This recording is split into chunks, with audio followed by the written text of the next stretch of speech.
Ya Modino.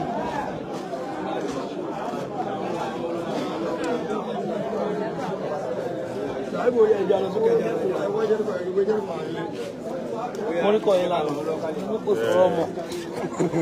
Mo rí pé kò sọ̀rọ̀ mọ́.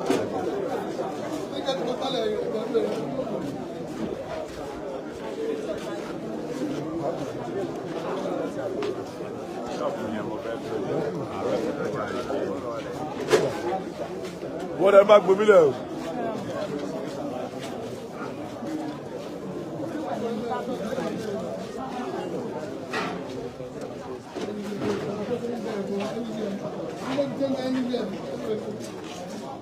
Ya kò forú, ya tí mi nǹkan, ya tí mi nà.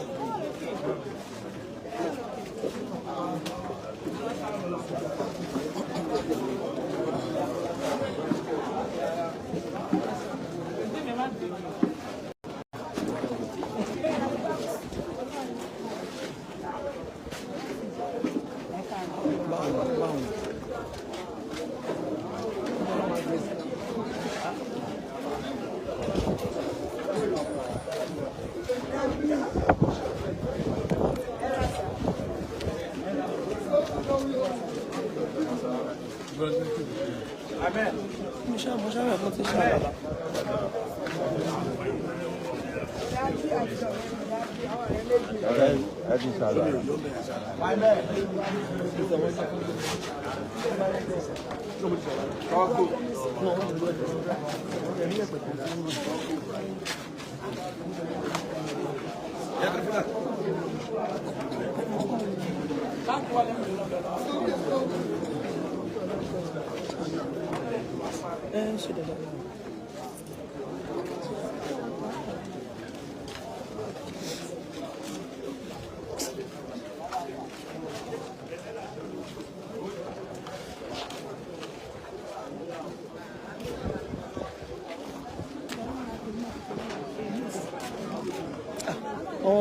Àwọn ọmọ yẹn ìyá mi, àwọn ọmọ yẹn ló máa dúró tì.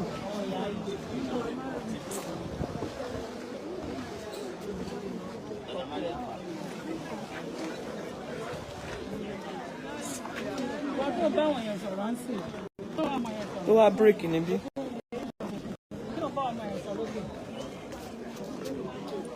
Kò sọ́gbọ̀n. Ó mú mọ́ra tì í.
Aisha,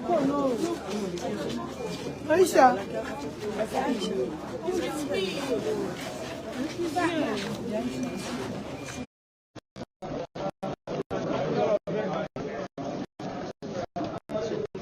Allahu Akbar. Allahu Akbar. Allahu Akbar. Allahu Akbar. La ilaha illallah. Muhammadur Rasulullah sallallahu alaihi wasallam. Allahu Akbar.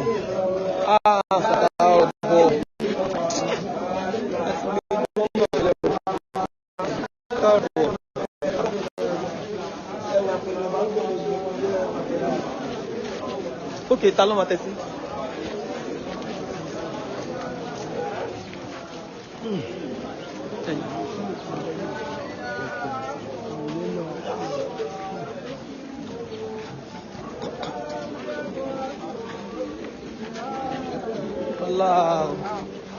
Allahu Akbar.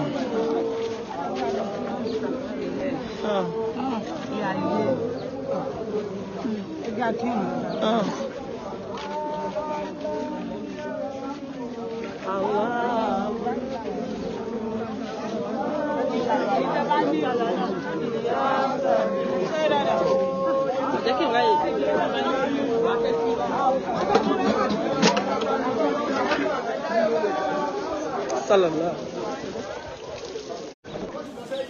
Yes, sir.